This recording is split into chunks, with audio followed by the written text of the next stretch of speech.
In this video, I'm going to show you how to set up Google Analytics 4 with Facebook ads so that you can measure your conversions inside GA4 and close those gaps that you have with Facebook ad conversion tracking. So once you set this up, you'll actually be able to go into Google Analytics 4 and see how many conversions you got, whether that's leads, add to carts, sales, or whatever other conversion events you want to track, as well as which ads, ad sets, and campaigns those specific conversions came from. And not only that, but this will work for any platform or channel, meaning I'm going to show you how to set it up for Facebook and Instagram ads, but you can actually track any channel that you're getting traffic from using this method. So it really is something that's valuable to set up. And with Google phasing out Universal Analytics in 2023, you do want to get this set up in Google Analytics 4 as soon as possible. So let's get started with the very first thing, which is setting up a Google Analytics 4 account. So what we want to do is head over to analytics.google.com. If you've never set up a Google Analytics account before, you'll see a screen like this and you just want to click Start Measuring. Give your account a name and you can call this whatever you would like to call it. I usually just untick this bottom option and then click Next. Now you need to set up your first property, and a property is basically a website or an app that is going to send data back to Google Analytics 4. So I'm just going to call this my website and I'm going to set my time zone. Obviously, you just want to set this to match whatever your time zone is. And then your currency, do the same thing as well. And then we click Next. Now I don't usually fill in any of this information. I simply click Create. It's going to ask me to agree to the terms of service, select your country, tick the box, and accept that. Personally, I don't like getting too many emails, so I just leave these all unchecked and then hit Save. All right, now this brings you into setting up your first data source. And in this case, it's going to be a website. But what I'm going to do is I'm just going to close this. I don't need to take the tour.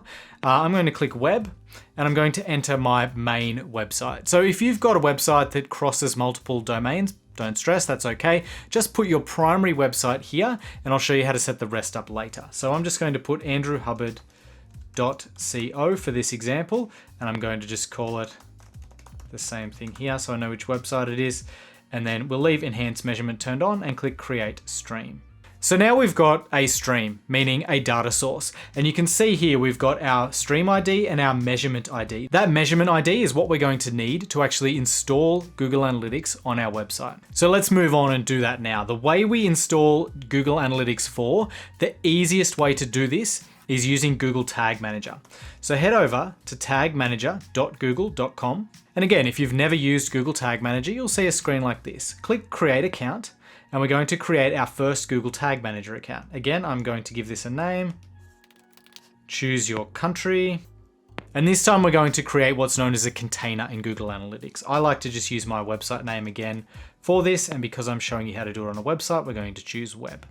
Click Create, agree to the terms of service. Now what we need to do is install this code onto our website. Now, depending on what platform you use for your website, this process will be a little different. For me, I'm going to show you how to do it on WordPress because that's what I use. But if you do use other platforms, you simply need to figure out, either by Googling or looking at the support pages for whatever platform you use, whether that's Wix or Squarespace or ClickFunnels or anything else. You just need to search for how to install a script or code into the head tag. That will usually bring up their support docs that will walk you through step by step how to do that. But here's how to do it in WordPress. I'm going to just copy this code by clicking on that little icon at the right. I'm going to go over to my website and go to the admin area. So usually on WordPress, that's WP admin. Now, there are many ways to do this on WordPress. The way that I like to do it for Google Tag Manager is by using a plugin that's called GTM4WP. So head over to add a new plugin, search for GTM4WP. I hope that's it. Yes, okay. Click install now on that one, and then activate the plugin after it's installed. Now what we're going to do is scroll down here, find GTM4WP, click settings, and here's where we want to add our Google Tag Manager ID. So we're going to go back to Google Tag Manager. I'll actually close that. And we've got our Tag Manager ID up here. You can also click on admin. You can't actually copy and paste that one over there. You need to go to admin over here, and this one is easy to highlight and copy and paste. So highlight that, back over here, and we'll paste that in here. Now for these settings, container code on off, I leave that on. And then in most cases, it's fine to leave this turned off. You can manually add the code to the footer, which is actually the ideal solution and what I recommend doing. But if you're uncomfortable with that, if you don't know how to add this code to the body, either hire someone, get them to drop it in for you. It should be a 2-second job, or you can simply leave it turned off. For me, I've already gone in and done this. So I'm going to put it manually and click save. I'm using a caching plugin, so I just cleared the cache there. Now I'm going to go over to the website and make sure it worked. So I've gone back to my homepage. So I like to use a Chrome extension to check this. So I've got one here. It's called Tag Assistant for Conversions Beta. So if you go to manage your extensions, let's go to the Chrome Web Store here. You can actually just search for it, for Tag Assistant. And you'll see that pop up. It's actually by Google themselves. They've created it to help with this process. So you'll see Tag Assistant for Conversions Beta. You can click on that and you can see it's by Google, and there'll be a button here where you can install it. It says remove for me because I've already got it installed, but for you, you can just add it and you'll see it in Chrome. Now, once you've got this extension installed, you can actually just go to your website, click on the extension and click start. And that will then show a Google Tag Manager was found with account GTM this code. Now, if we go back here, you'll see that matches our GTM container ID, and that's exactly what we want. So that means we've now got Google Tag Manager installed on the website. Google Tag Manager, though, is just the vehicle that we use in order to install Google Analytics. So now, in order to get Google Analytics working on the site, we need to set that up inside Google Tag Manager. Here's how to do that. So in Tag Manager, click on Workspace, and then we're going to click on Tags. From here, click New, and then we're going to give the tag a name. So I like to call this GA4 base tag or something similar to that. Click on that and you've got Google Analytics GA4 configuration. Click on that. Now we need to add our measurement ID. So go back to Google Analytics and grab your measurement ID. Back to Tag Manager, and we'll paste that in here. Now you do want to select send a page view event when this configuration loads. And the reason for that is because that's telling Google Tag Manager, hey, whenever somebody visits any page on this website, I want you to send that page view information back to Google Analytics so Google Analytics can record it for me. So that's what you want to set there. The next thing is in advanced settings and the tag firing priority. Now I like to put 10 here. Now the higher the number, the earlier this particular tag will fire. So Google Tag Manager uses this number in order to determine which of your tags to fire first. And the higher the number, the higher priority that tag will be. I generally use a scale from 1 to 10. 10 being my highest priority, meaning the things that fire first, and the lower numbers being used for things that I want to fire after those high priority tags. This, because it's the base tag and I want it to be the first thing that loads, I'm putting as priority 10. You can choose any number you want. You could use a scale of 1 to 1,000 or 1 to 1,000,000, whatever. 1 to 10 works just fine for me and probably going to work fine for you as well. We're going to go down here. We're going to choose once per event. Now we're going to go triggering, and I'm going to choose all pages. What this does, it tells Google Tag Manager, hey, I want you to load this Google Analytics base tag on every single page on the website. Click save, and then make sure you click submit and publish, and then continue to actually set these changes live. Once that has completed successfully, give it a few seconds and then go back over to your website, refresh the page. I like to hold shift and hit refresh because it forces it to refresh the cache as well. And then we'll go over and use our Tag Assistant extension to make sure this is working. So you can see now it's got a Google Tag Manager tag was found, and our Google Analytics events are also being sent back as well. So now at this point, you've installed Tag Manager, you've got the Google Analytics 4 base tag installed and working, which means we can move on to the next step. And that is setting up our conversion events. So if you're familiar with Facebook and Instagram ads, you're probably familiar with the term conversions. A conversion is simply an important event that a user completes in this context. So it could be signing up for your email list or signing up for something by entering some personal information. It could be initiating the checkout process or adding something to their shopping cart. Or of course, it could be completing a purchase. So what you want to do is tell Google Analytics what these conversion events are that you want to track, and how you know when these are complete, meaning the web pages that people hit when they complete these particular events.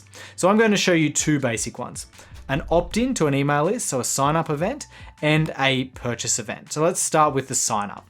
Now, what you want to do is you want to create this event on your thank you page that people see after opting into your email list. So this might be after they opt in for a cheat sheet or a lead magnet, complete a quiz, or sign up for a webinar. They're likely going to see a thank you page confirming that their opt-in has been successful.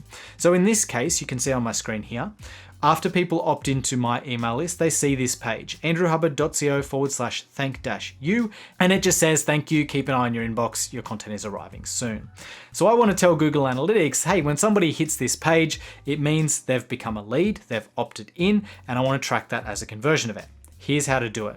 We go back to Google Tag Manager. We'll just close that window. We'll go back to our workspace. We actually need to hit this little back arrow here to go back to home. It's taken me all the way out. So I click back to go into our account. Now we're going to click tags. And then from here, I'm going to click new. So I'm creating a new tag. Now I'm going to call this GA4 event because this is an event. And I'm going to call it sign up. Click tag configuration. And you can see we've got Google Analytics GA4 event. Click that. And now I'm going to choose my configuration tag, which is my base tag that I just set up. Now you want to give this event a name. Now you can put whatever you want in here, but I recommend, and Google recommends as well, that you use the recommended event names, and you can click on learn more to see what those are. So if we see here, we've got GA4 recommended events, and I can go down and I can see a whole bunch here.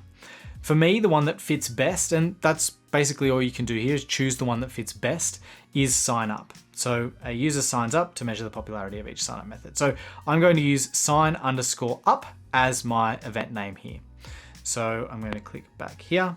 I'm going to go sign_up.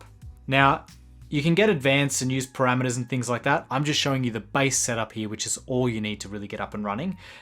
So now we're going to go down here to triggering. We're going to click this little plus, because in this case, we only want to trigger this in very specific situations, which is when people hit that thank you page URL. Unlike the base tag, I do not want this triggering across the whole website. So now I'm going to click up here and just type in a name for this one. So this one will be, I just call it opt-in, hit thank you page for leads. And I'm going to click tag configuration and I'm going to say page view. Now I want this to fire only on some page views, only when the page URL contains /thank-you. Click save. Save. And once again, we need to submit this and publish it before any changes will go live. Okay, and once that's done, we can close that. We can go back to our website and I'm going to again refresh this page. And I'll use my Tag Assistant extension here to make sure this is working. So what we're looking for is we're scrolling down and we're looking for our Google Analytics sign up event being sent to our Google Analytics 4 measurement tag. We can see that's happening. You can also see that there's a lot of other things being sent here. So GA4 is tracking my scroll events, my page view, my user engagement event, plus a bunch of other things as well. So it's just interesting to see what's going back to Google Analytics when somebody does hit your website. Now I'm going to show you how to set up a purchase event. So we've done it for the thank you page that people see when they become a lead. Now let's say I've got a thank you page that people see after they purchase. So this is again just an example that I've set up for the sake of this demo. But let's say after people buy from me, they land on andrewhubbard.co/thank-you-purchase. In that case, I want to send an event back to Google Analytics that tracks that conversion event, which in this case will be the purchase event. So I'm going to go back to Google Tag Manager, and I'm going to go back to my workspace. I'm going to go back to tags, and we're going to create a new event tag. So we're going to click new. I'm going to call it again, GA4 event purchase. We can click tag configuration again, GA4 event, select our base tag and give it a name. So I'm going to click here again. I'm going to look at this screen. I'm going to find the purchase tag. So I'm going to use purchase, but I'm also going to just click on that because I want some more information. Okay, so you can see here for the purchase event, we can actually send specific parameters relating to that purchase. So I'm actually going to send information to Google Analytics telling it how much that purchase is worth to me and what currency it's in. So when I look in Google Analytics, I'm going to be able to see which ad a purchase event came from, which ad set and which campaign. And I'm going to be able to see how much revenue I've generated from that specific ad set and campaign as well. So it's going to give me a really good detailed breakdown of all of that data when I do this. So basically what I want to do here is I'm going to go back to Tag Manager, I'm going to click on this and I'm going to call it purchase. And then I'm going to click on event parameters. I'm going to add a row. And you can see here I've got two things, parameter name and value. So I'm going to go back over here. And the first one I'm going to set is value. So the parameter name is going to be value. You can see name, value, and it needs to be a number. So you can see it says over here, the value is required for meaningful reporting and to populate the purchaser's predictive audience. Currency is required if you set value. So I'm going to set value. You can see I've got an example here as well. So it needs to look like this. So we don't put a dollar sign in front of it. We just have the number itself. All right, I'm going to go back over to Google Tag Manager and enter that in. So this is also assuming that you know the purchase value when somebody hits that page. If you need dynamic purchase values, meaning people might purchase all different combinations of things like on an e-commerce website and they all go to the same thank you page, but they all purchase at different amounts, then in that case, you want to do this dynamically.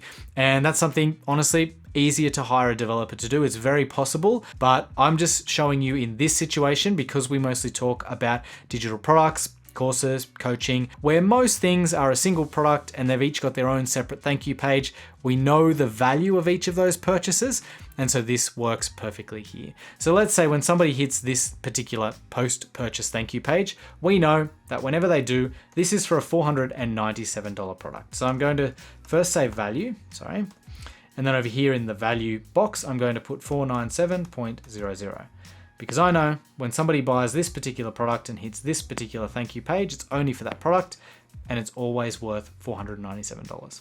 Now I'm going to add a second row because you'll remember I said, whenever we use the value parameter, it also requires that we set the currency. So I'm going to go currency now. I'm going to go back over here and I'm going to type, and the currency that people purchase in on my website is USD. So now we've got two parameters, value, 497, currency, USD. And you can actually populate this with anything else that you like in the parameters field. For most people, for most situations, this is going to be all you need though. So now I'm going to move on down to advanced settings and I'm going to set my firing priority to 8. Now I didn't show you this for the sign up, but you should do this for the sign up as well. As long as the firing priority is lower than the priority you set for the base tag, then that's fine. So the base tag we need to fire first, and then we want our events tags to fire second, meaning they should have a lower priority. So I'm going to set that to 8. I'm going to go down here to triggering, and I'm going to create a new trigger by clicking plus. Then I'm going to call this one, I will call it purchase. Thank you page. I'm going to click here, and I'm going to choose page view. Now some page views, and again, page URL contains, but in this case, thank you purchase. Now this creates a problem, and I've deliberately used these URLs to demonstrate this problem to you. So I've now got two events, and I'm going to save this, and I'm going to save this one again. I've now got two events. The sign up is triggered on this page with the URL where it contains thank you. Because my purchase thank you page is thank you purchase, that means that this lead event is also going to be getting triggered on my post purchase thank you page as well, which I definitely don't want. So just keep an eye out because this is really, really common for people to have problems like this when they start using Google Tag Manager, where they end up with this overlap because they're not accounting for every possible scenario. So I've said contains thank you, which also matches my post-purchase thank you page. So I need to go in and edit it to make sure that I don't trigger my lead event on my thank you page. Really easy to do. I can just click plus. I can add another condition here. So these only fire when all the conditions are true. So to simply make sure this doesn't get triggered on my post-purchase thank you page, I'm going to put in the word purchase. So, and then change this to does not contain. So this will now only trigger if the URL contains thank you and it does not contain purchase. So I'm going to click save.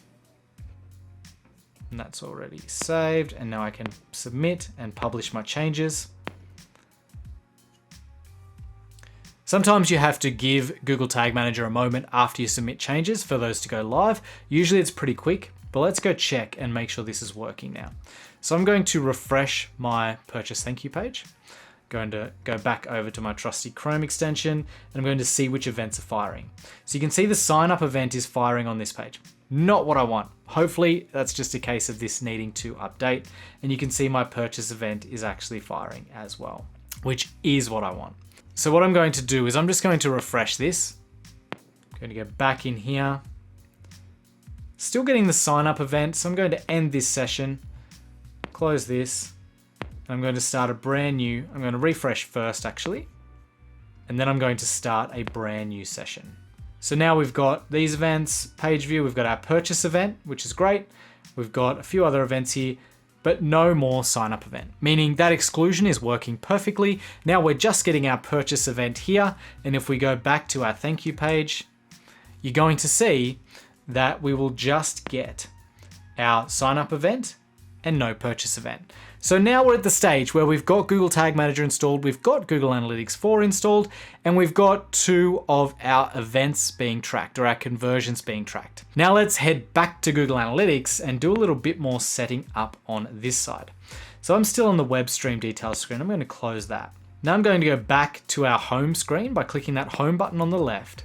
This is going to bring us to the home screen for Google Analytics 4. And what you can see is in the live screen here, you can see my activity is being tracked, which is great. It means that we're pulling data into GA4 and we're starting to see that appear here. So now just click on Configure over on the left. And from here we can click on Conversions. Once you click on the Conversions tab, you can see here, I've already got the purchase conversion showing up here. Yours, however, might be blank. Okay, so it sometimes takes quite a while, up to 24 hours, for data to start coming through and appearing in this section. So don't worry if it's blank, it will appear. At the moment though, I just wanted to show you what it looks like. So we've got purchase and you can see it's marked as a conversion that's turned on. We can't turn that off.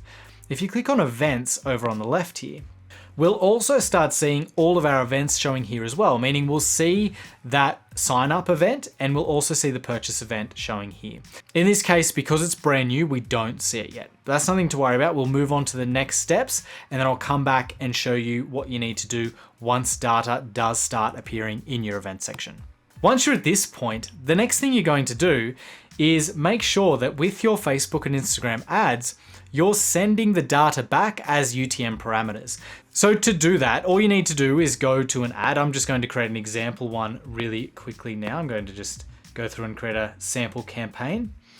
Now I'm going to go down to my ad level. So click on your new ad, or you can do this for existing ads as well.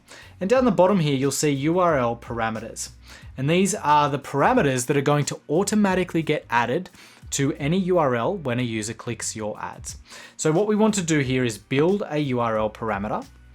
And you can see here, we've got a few different parameters that we can dynamically fill, meaning we can actually set dynamic parameters or dynamic values that will be automatically populated. So you don't have to come into every ad and create these custom URL parameters for that specific ad. Let me show you what I mean. I actually like to set the campaign name to placement, meaning when that pushes back to Google Analytics, the campaign name field is going to be the placement in which my ad was shown. Instagram feed, Facebook right column, or wherever that happens to be. The reason for this is because Google Analytics 4 by default only shows a few UTM parameters, okay? So campaign name is one of them, campaign source is another one, and campaign medium is the other. So we have to work within those three in order to avoid this getting really complicated and potentially messy. So for campaign name, I like to put placement. For the source, I like to put the ad set name, meaning the name of my ad set. And for campaign medium, I like to put the ad name. So now whenever somebody clicks one of my ads and goes through to my website, I'm going to be able to see that in Google Analytics and it'll say which placement it came from, which ad set it came from and which ad it came from as well. That's enough information for me to then go and make really good decisions and continue optimizing my ads, even if that data doesn't show up in the Facebook Ad Manager. So now we can simply click apply, and you can see this gets added down here in my URL parameters. And from this point on, I just copy and paste that into any new or existing ad that I have inside my ad account. That means that whenever somebody clicks a link in your ads, whether it's the link in the link field in the ad or a link in the ad text or ad copy, those parameters will be added. Something that a lot of people ask me about is when they preview their ads and they go and click those links, they don't see the UTM parameters being added. That's normal. Facebook actually doesn't add these dynamic UTM parameters when you preview an ad and click the links. It only adds them when they're actually live. So if you set this up and then you want to go and test it and you think, hey, I'm clicking this, but it's not working, I'm not seeing the UTM parameters added, that's why. Don't stress, it is actually working. All right, so now we've got GA4 set up, we've got our conversion events set up, and we're passing the data from Facebook ads back to GA4 via UTM parameters. There are, however, still some important steps that we need to take. This one is in our Google Analytics configuration, and this particularly applies if you use multiple domains in your business. So lots of businesses will use, let's say, a domain for their main website, but they might have product-specific domains, meaning if they've got a course, they might have a domain that course lives on or that sales page lives on. Their checkouts might live on another domain, and so on and so forth. In that situation, it can really make a mess of your Google Analytics tracking unless you set up what is known as cross-domain tracking. Let me give you an example of why this is a problem. So let's say I have my main website, which I do, andrewhubbard.co, and I send somebody from a Facebook ad with UTM parameters to my website. Let's say it's andrewhubbard.co/7-step guide, which you should go to and get onto my email newsletter if you haven't done already.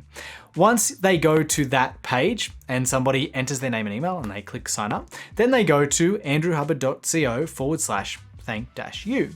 All on the same domain so far, and so far, Google Analytics is tracking that one user on their journey through my website. It's all working perfectly. However, let's say then after somebody opts in, they click a link on my andrewhubbard.co website to go and look at my course, Amplified Ads.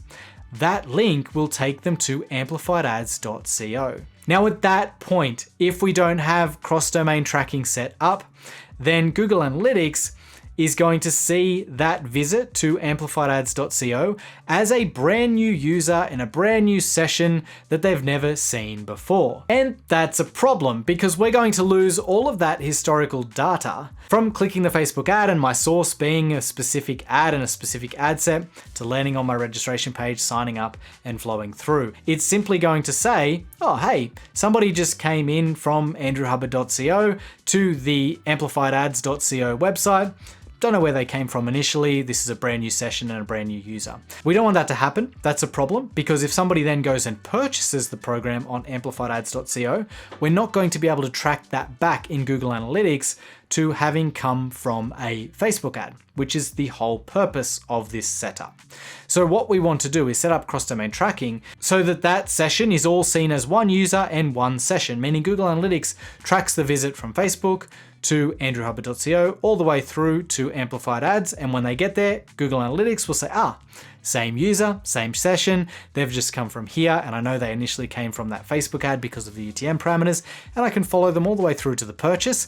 And then when they buy, I can see that purchase and I can follow it back to the source, which is Facebook ads, and measure exactly how many sales I got from each of my specific ads in GA4. That was a mouthful. All right, so how do we do that? It's really easy. That's the good news. It's so much easier in Google Analytics 4 than it was in Universal Analytics. So the way to do it is in Google Analytics 4, go down to admin in the bottom left. Then we go to data streams.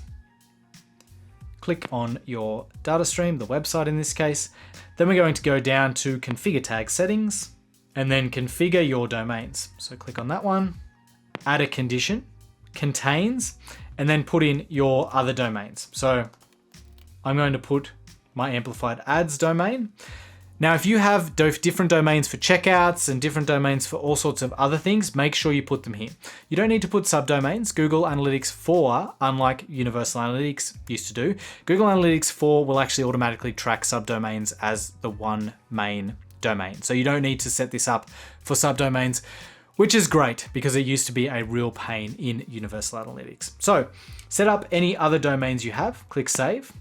Once again, it's kind of like Tag Manager here. It can take a few minutes for this to all process and go through and take effect. But once it has, there is an easy way to test this, and I'll show you how now. So we'll go back to my website and let's go to the homepage here. So right now I'm on andrewhubbard.co, and we can see here that Google Analytics is tracking us. I'm going to scroll down and click on this button here, which will take me to my course page. Now what we're looking for here, you can see I'm at the amplifiedads.co domain. But I've got this big long string here that starts with _GL equals. Okay, that's what we're looking for.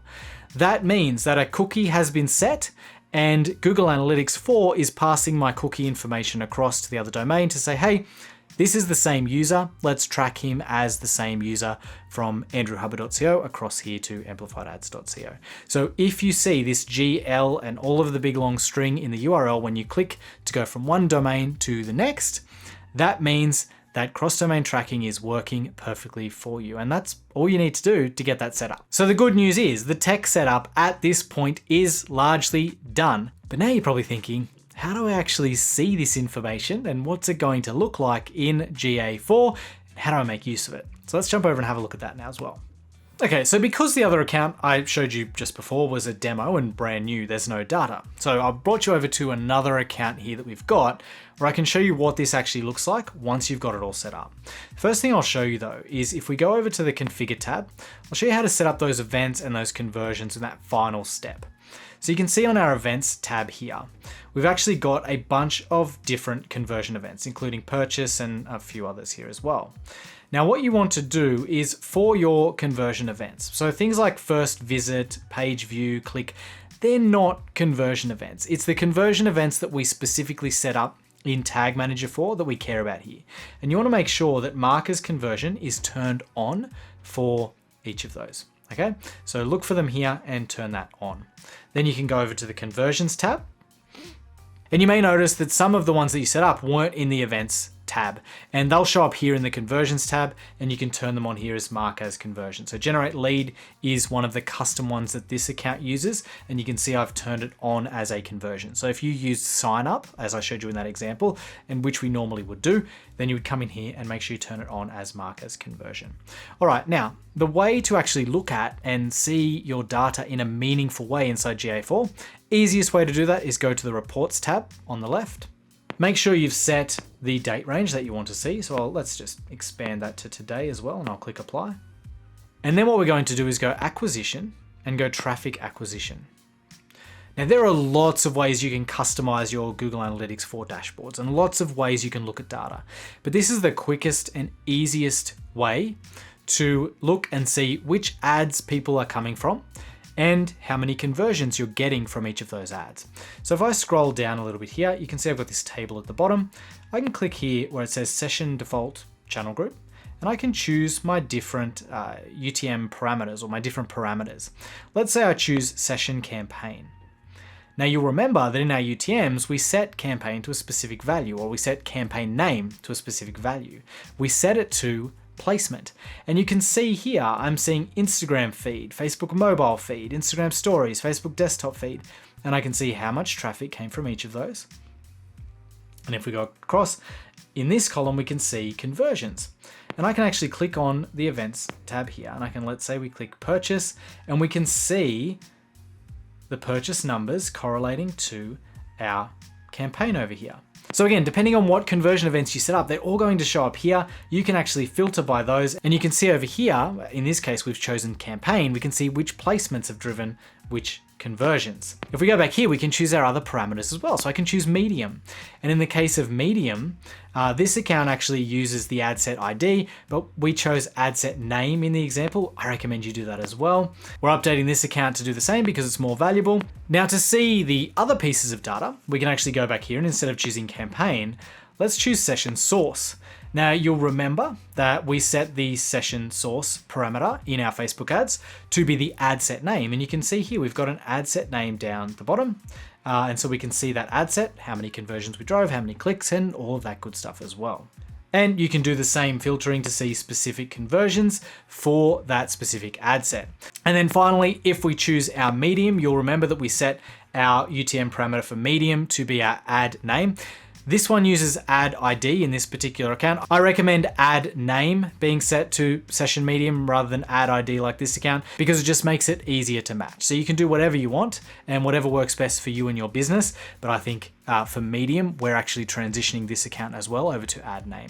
But you can see for each ad, we can see how many conversions we had as well. You've probably noticed that a lot of the conversions say zeros here for our ads, and they're mostly referrals, none or none set. In this case, all of them. It's because this is a newer account. We're just fixing this one up and need to set up a few things, particularly the cross-domain linking wasn't set up, and so that needs to get set up as well. And because I've just taken over this one, that's only just been set up and the data's just starting to come through for this as well. So we'll start to see over the next few days, all of those values being populated in a much more meaningful way. Now, if you are still having a lot of trouble with data inside the Facebook Ad Manager, this is a fantastic solution. But you should also make sure that you've set up the Conversions API. If you haven't, check out this video next. That will walk you through how to set up the Conversions API in your business to make sure you're getting as much data as possible back to Facebook, which is going to help you optimize as well. Hope you enjoyed this video. See you in the next one. Bye.